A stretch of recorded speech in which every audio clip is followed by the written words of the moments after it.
Magandang umaga po sa inyong lahat. Pastor Alan po para sa ating morning devotion. Nais ko po siyang i-share ngayon ang Psalm 23.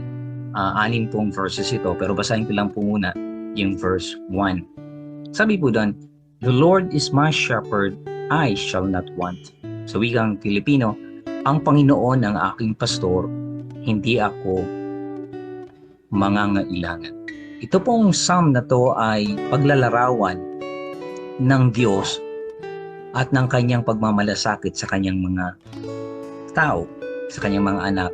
Ito po ay paglalarawan ng isang pastol ng mga tupa at ng mga tupa.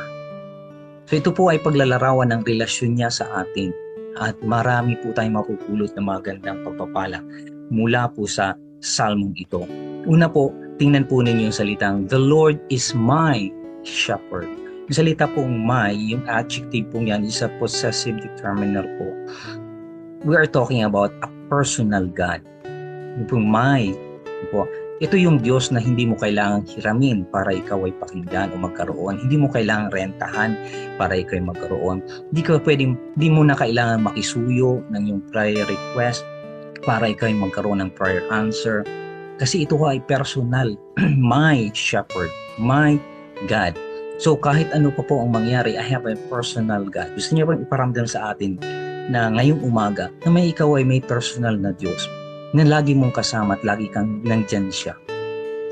Alam niyo po, yung salitang shepherd ay maganda ng paglalarawan ito sa kanya.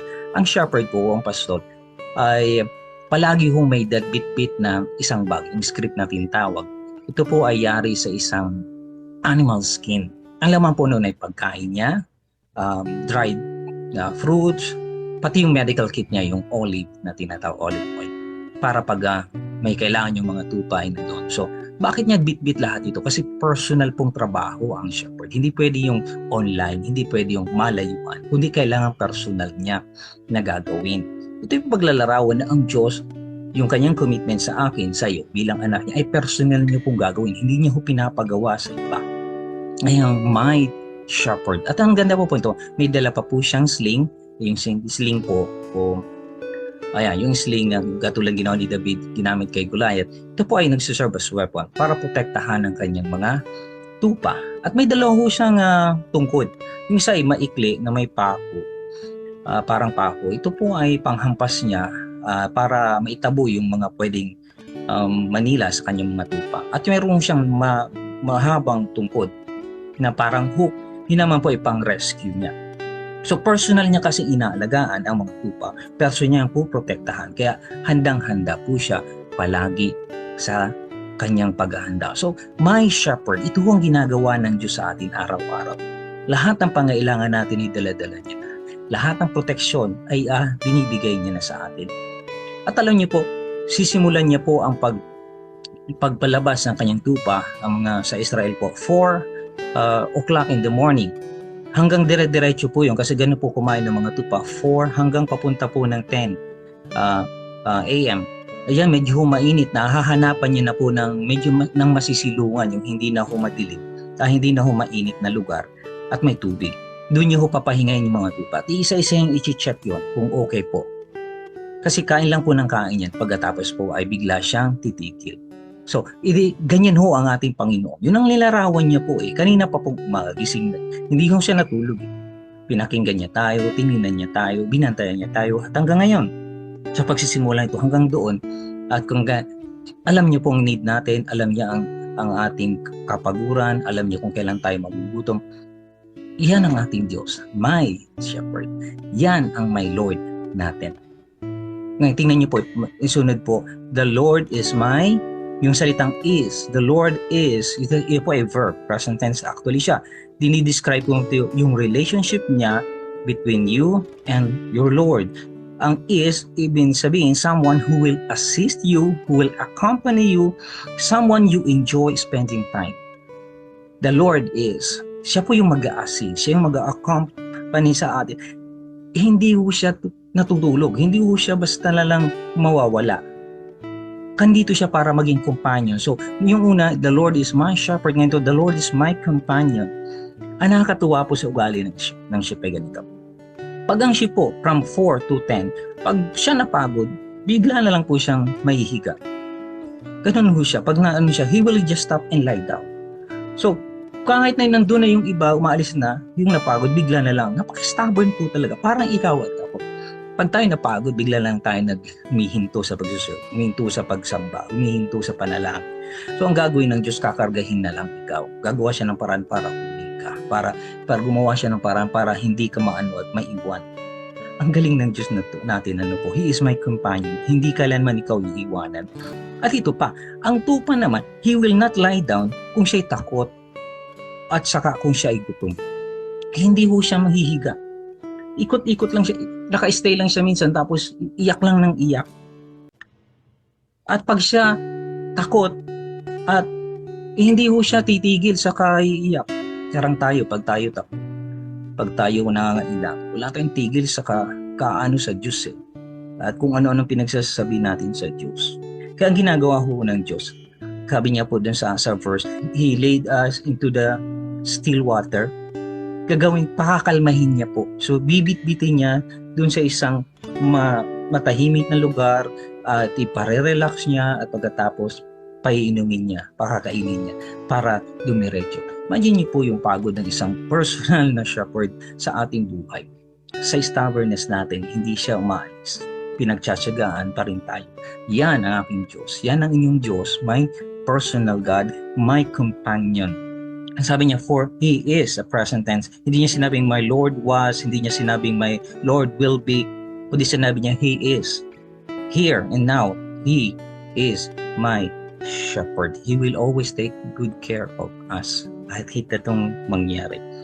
So parang sinabi mo sa akin, kanina pa po madaling araw, nakabantay na po, tinitingnan ka niya. At parang yung sinabi, alam ko anak, pagising mo, isipin mo na naman yung problema. Alam ko, pagising, isipin mo na ang pangangailangan.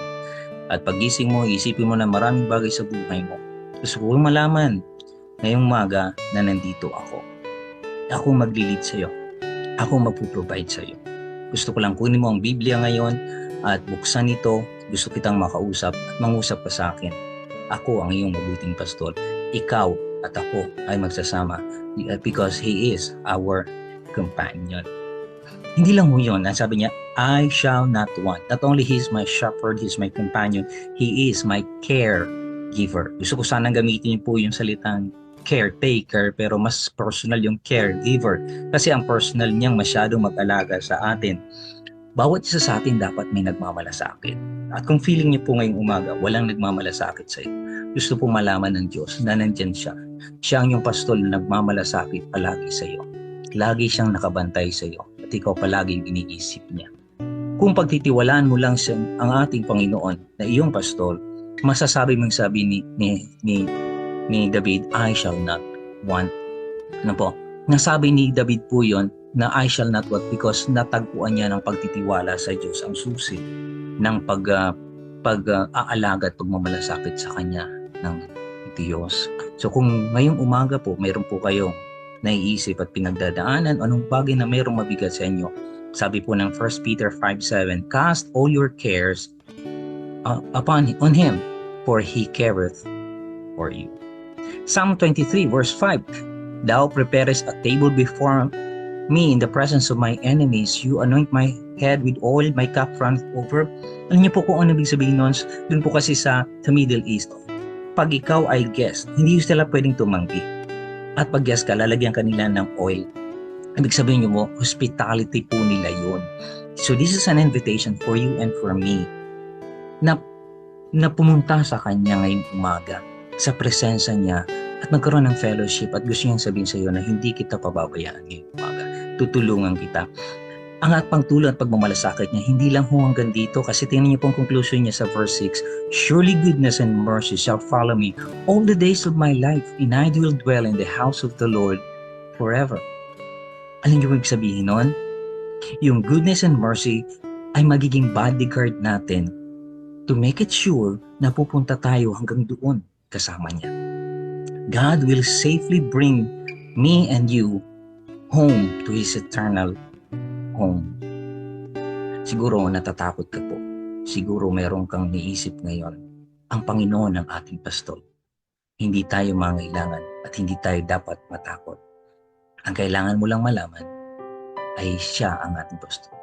Minsan may tanong po, siya nga ho ba ang pastol natin? Delikado ho ang paglalakbay sa buhay na to. Kung iba ang iyong sinusundan, sana si Jesus ang iyong sinusundan. At kung hindi pa po si Jesus ang iyong pastol na iyong buhay, ito lang ho ang gawin mo. Repent of your sin. Kahit tayo makasalanan, Romans 3:10, lahat tayo makasalanan. Pagsisihan natin ito. Confess. Sabi po ng Romans 10:9, if you confess with your mouth that He is Lord, na siya'y Panginoon ng iyong buhay. Pangalawa, after you confess it, believe in your heart na that He died for you, He buried for you, and to make it sure na yung salvation mo totoo, He rose from the dead. Sabi niya, you will be saved, and we will dwell in the house of the Lord forever.